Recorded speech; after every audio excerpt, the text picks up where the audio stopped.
Já estamos de volta, segundo bloco, programa Ponto de Vista, hoje recebendo o vereador Paulo Henrique Andrade, também o presidente do Conselho Tutelar aqui de Tupã, o Lucas Luiz da Rocha, e também a Fabiana Batista Rossi, conselheira tutelar. Bom, vamos iniciar o segundo bloco, falando um pouquinho mais agora com uma riqueza de detalhes, o projeto Psicólogos do Bem, é um projeto realmente importante, muito bem bacana. E eu queria que vocês agora ficassem à vontade para falar um pouquinho sobre o projeto, o que consiste, o que ele vai trazer de benefícios, né, as pessoas que estarão inseridas nesse projeto e, claro, quem está ganhando é a população, são as famílias que, porventura, precisem, né, desse instrumento que o Conselho estará oferecendo também. Fabiana, acho que a Fabiana tem mais propriedade para falar a respeito do projeto. O Conselho, ele poderia ficar só no serviço de requisitar, porém a gente não consegue verificar os problemas e ficar só olhando e esperando uma possível solução, né? E a gente sempre busca parcerias, inclusive com os conselhos da nossa região, e a gente viu que tem um conselho que ele busca sempre parceria com alguns profissionais da cidade. Foi quando a gente teve essa ideia, a gente levou para o colegiado e se pensou nos psicólogos a primeiro momento. Por quê? Porque, infelizmente, o município é escasso de profissionais ainda, né, para atendimento.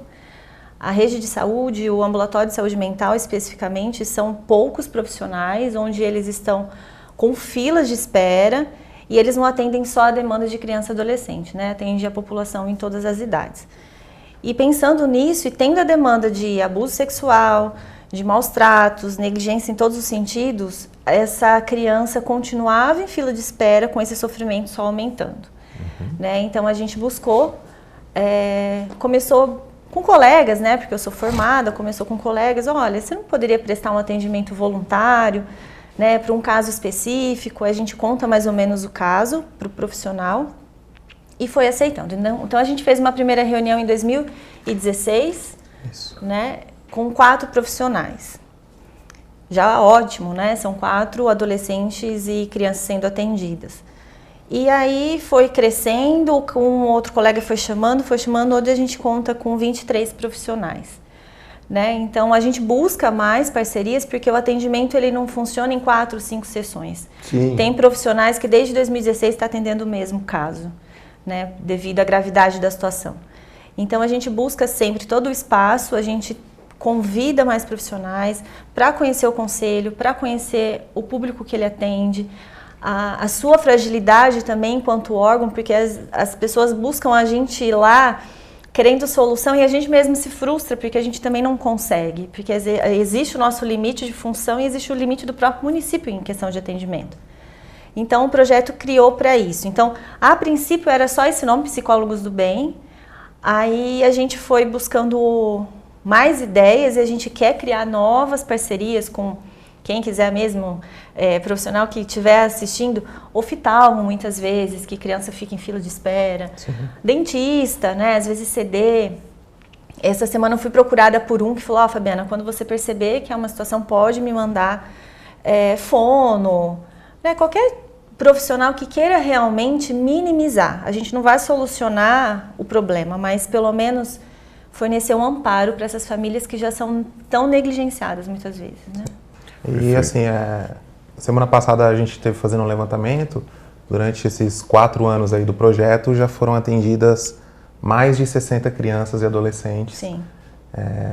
Enfim, vítimas das mais variadas situações de maus tratos e negligência. Então são 60 crianças que talvez algumas ainda estariam esperando um atendimento da prefeitura ou nos últimos meses, mas que através do projeto a gente conseguiu um atendimento rápido, de qualidade, desafogou também um pouquinho o ambulatório de saúde mental. E é interessante, né, Lucas, ressaltar que o profissional que não trabalha com criança e adolescente pode estar fazendo parte do projeto porque pode estar atendendo essa mãe, que muitas vezes também não sabe lidar com a situação. O pai, né, irmãos, então a gente também tem parceiros ali que não atende a demanda de criança e adolescente, mas está dando suporte para a família também.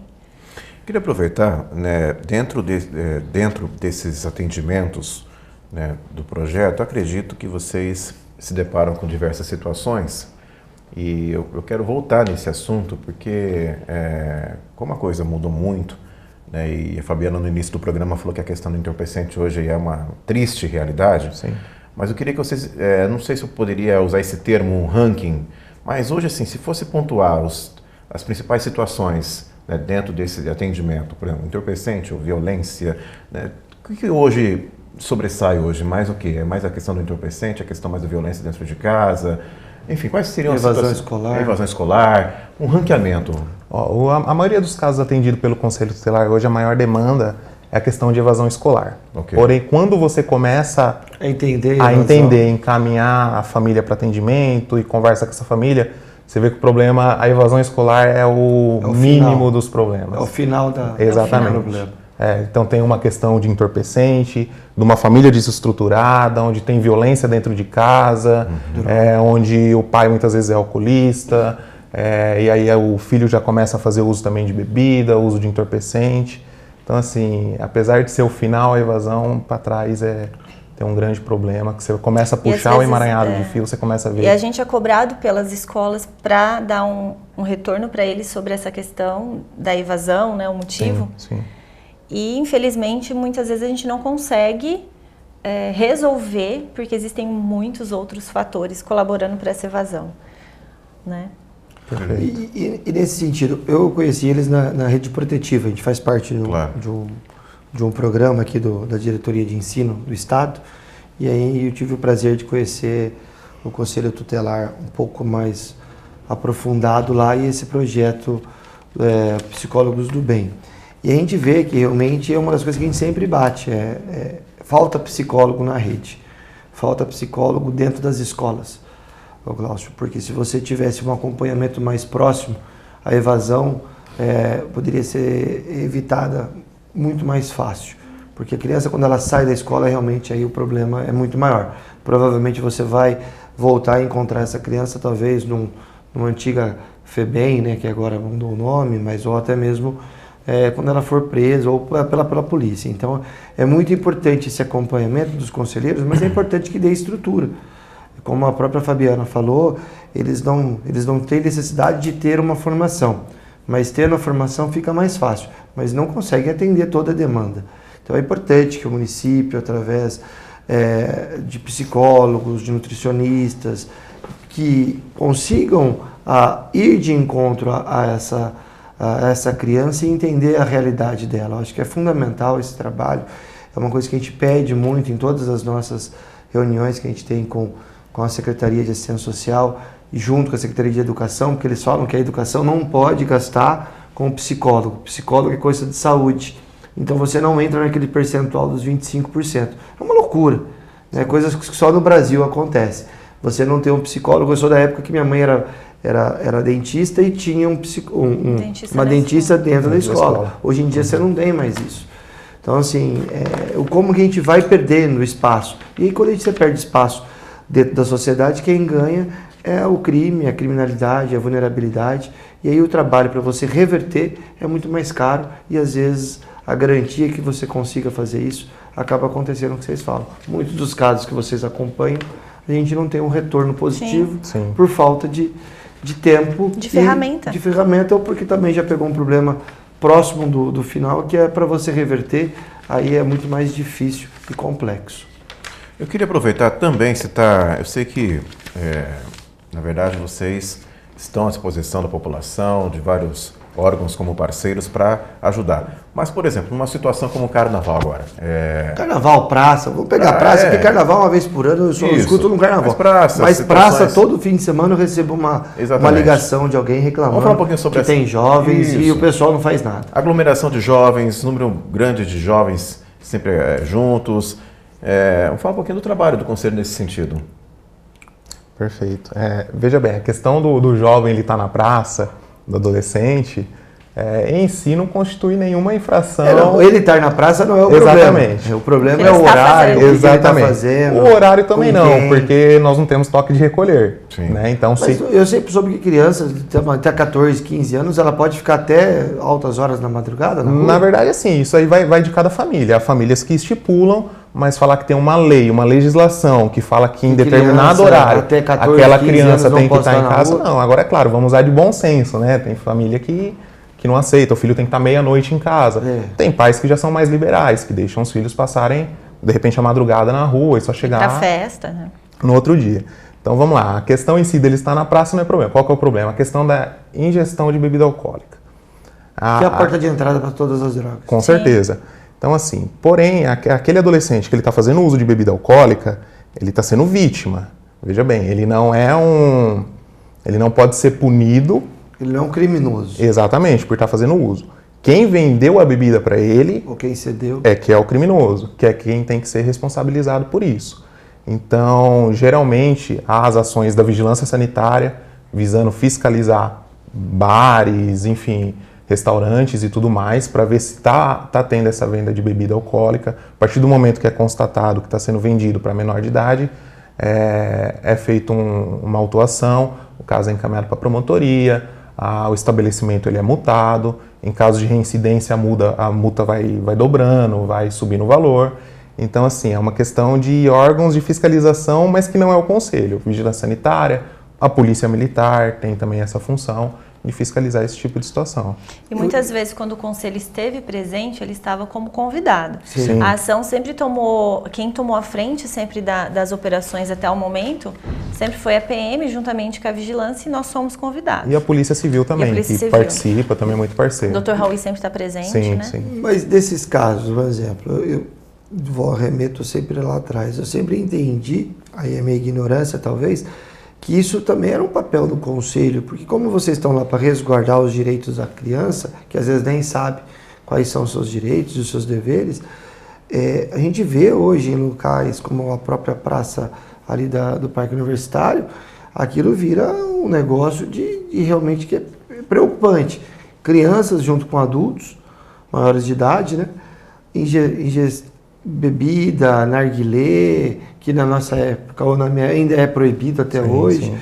E aí a gente sabe que só um lado não vai conseguir fazer trabalhos com essas crianças, principalmente com os pais, mostrando para os pais que ali onde está. Porque eu entendo que se a polícia for lá e pegar um menor de idade bebendo, há um problema para o pai, ou não? Sim. É só para quem cedeu a bebida? Não, veja bem, a partir do momento que a própria Polícia Militar ela flagra essa situação, nós somos acionados, o caso é encaminhado até nós, geralmente é feito o boletim de ocorrência e aí a gente começa a acompanhar essa família. Encaminhamos o adolescente para o CAPS, às vezes ele está fazendo um uso de bebida já de forma exagerada, onde ele não consegue deixar de fazer uso, então a gente encaminha para esse tratamento, encaminha a família para receber orientação, então é feito todo esse trabalho sim com a família. Você falou um pouco, talvez da minha ignorância, mas veja bem, o Estatuto da Criança e do Adolescente ele é de 1990, ele é relativamente novo, comparado a países da Europa e tudo mais. O que acontece? Antes do Estatuto da Criança e do Adolescente, a gente tinha o Código de Menores, onde existia a figura do comissário de menores, que era uma espécie de polícia de criança, vamos dizer assim. E onde, de fato, o comissário ele ia lá para fiscalizar, para coagir a criança. Você não pode estar na rua, você não pode estar fazendo isso. E o adolescente, e com a mesma coisa com o adolescente. A partir de 1990, com o advento do Estatuto da Criança e do Adolescente, encerrou isso. Encerrou. Entendi. Conselho tutelar é um órgão de proteção, não é um órgão que está ali para coagir o adolescente, para expor ele, às vezes ao ridículo, como já houve situações, a gente está ali para proteger ele. Por mais que de repente eu entenda, a população às vezes nos questiona também isso, mas vocês estão passando a mão na cabeça de adolescente. Veja bem, a nossa função ali é resguardar ele. As medidas legais vão ser tomadas, se ele cometeu alguma infração, a polícia, o poder judiciário vai tomar as medidas. A gente está ali enquanto órgão. Por isso que eu defendo a redução da maioridade, porque se vocês, com todo o conhecimento que vocês têm, estão lá para defender um menor que tem 17 anos, 16 anos, para mim é um absurdo. Porque uma pessoa já com 16, 17 anos e meio, né? Ainda não tem 18, porque até os 18 ainda é uma criança. E a gente está lá para... E é coitadinho, né? É uma criança. E é nesse sentido que eu sempre brigo. Sabe, eu posso só fazer um parênteses, Paulo? Pode. Mas a gente poderia, enquanto sociedade também, a gente vê muito movimento querendo que o Conselho atue dentro de uma... assim, de um prisma. Da praça, em bares, em conveniência.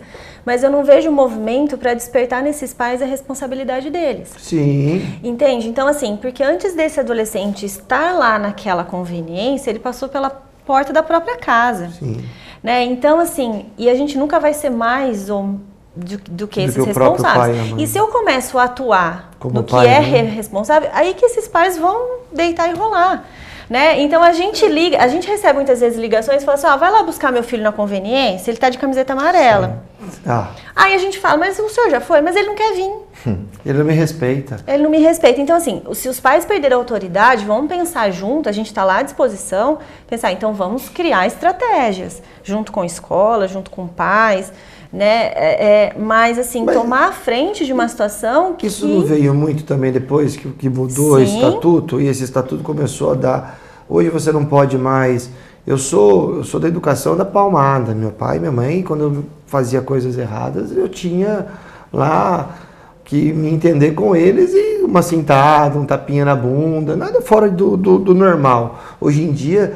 Você vai numa criança, a criança já olha para você e fala, se você relamou em mim, eu tenho meus direitos, você não pode bater, você não pode cobrar. Às vezes você não pode nem falar mais alto, às vezes com a criança, que a criança já se sente no seu direito de achar que ela não pode ser tocada, ou que ela tem toda uma legislação que ela lhe protege. Pela experiência que a gente tem ali, isso ocorre, essas respostas de filhos ocorrem quando a família já está desestruturada. Porque a família que tem base mesmo, onde o pai, mãe, né, não necessariamente figura de homem e mulher, assumem realmente sua responsabilidade e autoridade, os filhos não criam asas.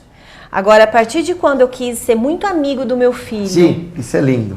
Né? Eu quis ser amigo do meu filho, entender, e aí eu perdi realmente. Não é a gente que vai assumir essas rédeas, é esse pai que tem que assumir, né? Então a gente sim é um órgão de proteção, de zelar por esses direitos e deveres, porém uma palestra que me ficou muito marcada do Dr. Fábio, as pessoas se inundaram só de direitos e esqueceram dos deveres, né? Talvez por isso que o conselho é tão acionado por questões que não competem a gente. Sim.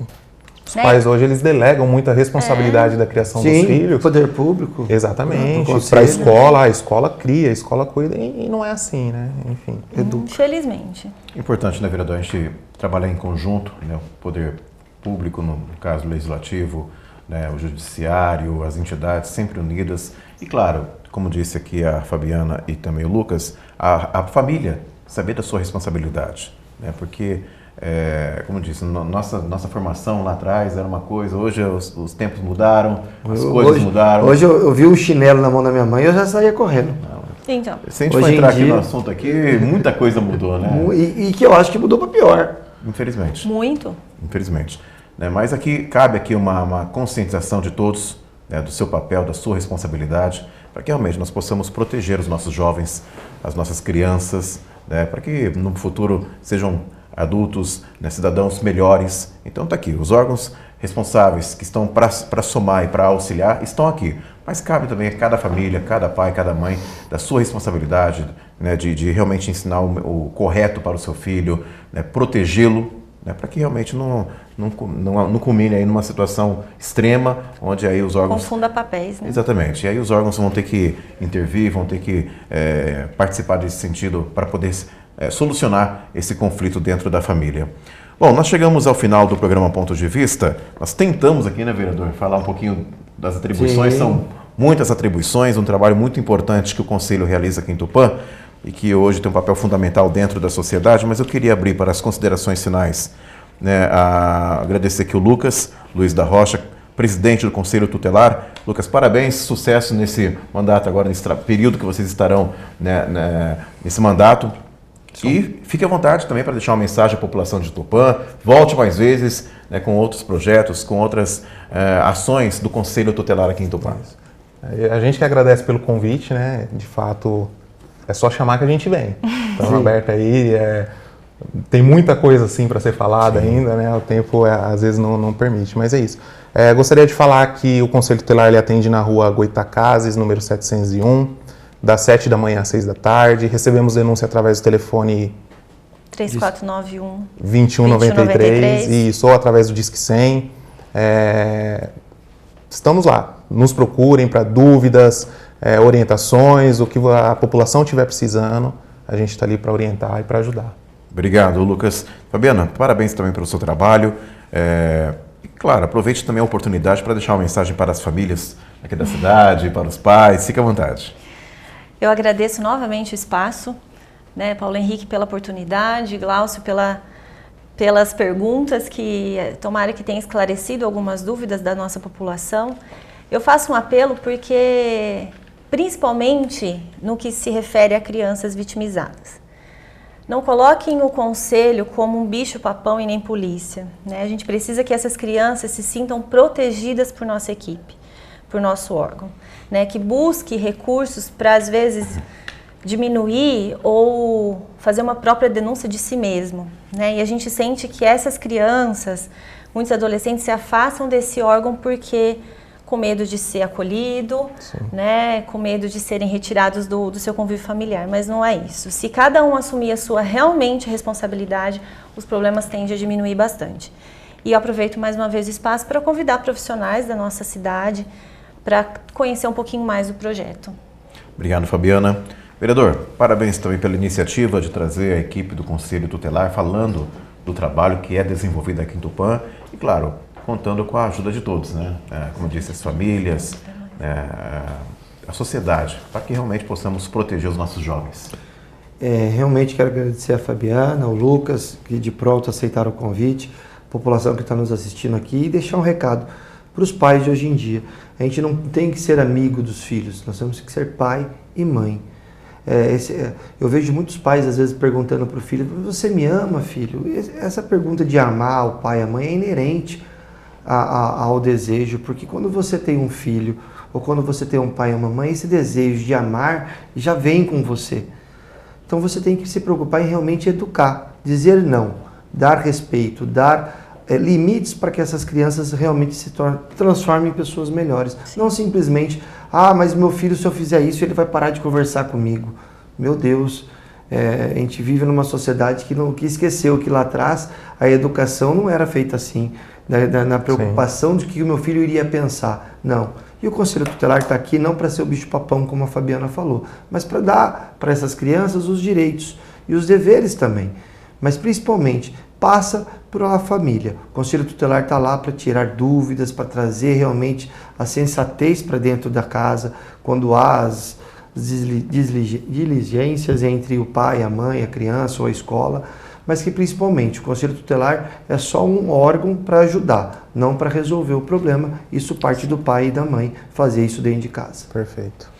Nós chegamos ao final do programa Pontos de Vista, hoje recebendo o vereador Paulo Henrique Andrade, também aqui os membros do Conselho Tutelar, o Lucas Luiz da Rocha, presidente do Conselho, e também a Fabiana Batista Rossi, conselheira, falando sobre o trabalho desenvolvido aqui em nossa cidade, no que tange o trabalho e as atribuições do Conselho Tutelar. Nós agradecemos a sua audiência, continue acompanhando a nossa programação. Essa é a TV Câmara de Tupã, uma TV sempre a serviço da população. Até mais.